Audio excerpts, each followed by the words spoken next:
David, first away fixture completed, another clean sheet and 3 points collected. How happy are you with your team's performance tonight? Yeah, obviously are happy. I think we started really well actually for the first 20-25 minutes. I thought we got a little bit impatient because we never managed to get the goal that probably our early play maybe deserved. But that's another learning curve for our group. That even though we might dominate most of the possession floating apart, when the goal doesn't come, it's about not changing what we do. But we started to become a little bit slow in possession. Started to probably make less threatening runs to go and try and disrupt their back line. But that was part of the conversation at half time, that for all the possession we had early on, it's not about getting impatient and not changing what we do.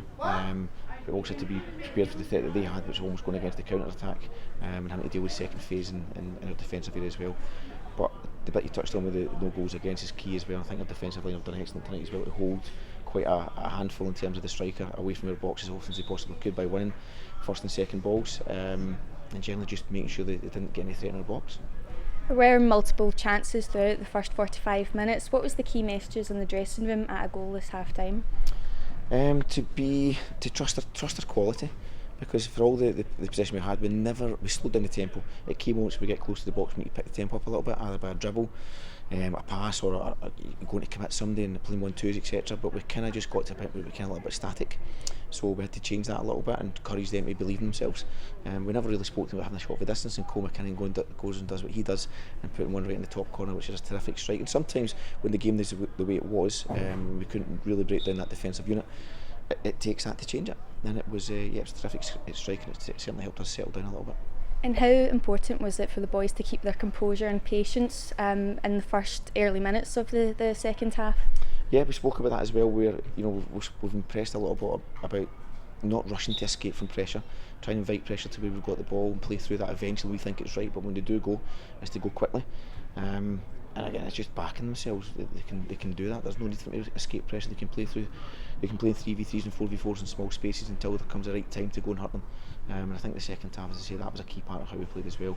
We were more patient in the wide areas and bringing opposition closer to us before we escaped that. And I think again the second goal comes off the back of that type of play as well, with we escape from the left hand side for Charlie to play a nice lifted ball over from a great run from Robbie Ure to go and have the composure to bring it down and go around the keeper and pass the ball into an empty net.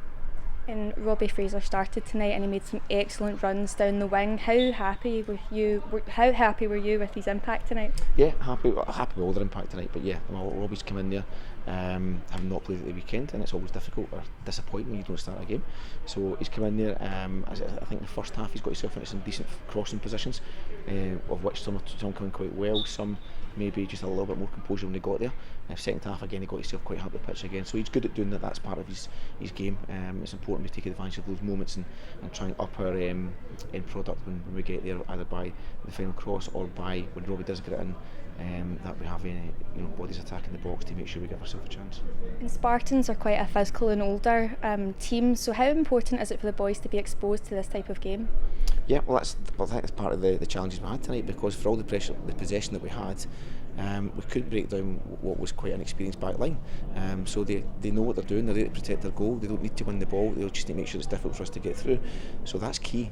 We need to recognise that that's not going to be easy. You might play an academy game, you might have that amount of possession and maybe score 3 or 4, but that's the challenge we've got now. If we have possession like that, it won't be easy to break them down.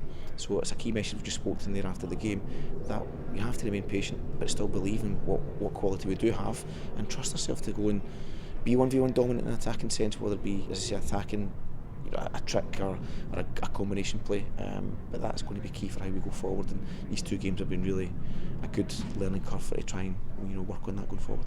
And finally, we've touched on it before, but there was such a turnout for the boys tonight in the stadium. How much does that mean to you and the rest of the team, that fans are travelling from all over just to come and support you in this Lowland League? It's great. We've said that to the boys before the game. For the fans to turn out to come and watch is important to us. It's against another part of their development, where it's not just playing in front of their own parents and friends, and to engage with them. When we score a goal, go and celebrate with them. When they come out, the fans are clapping, clapping back. It's important that we try and engage with that, and they recognise that that's a big part of the development. We want these fans to know who these players are, but we want the players to make sure that we engage and we make sure we recognise how important that support is for us, and hopefully it continues to increase as the games go by.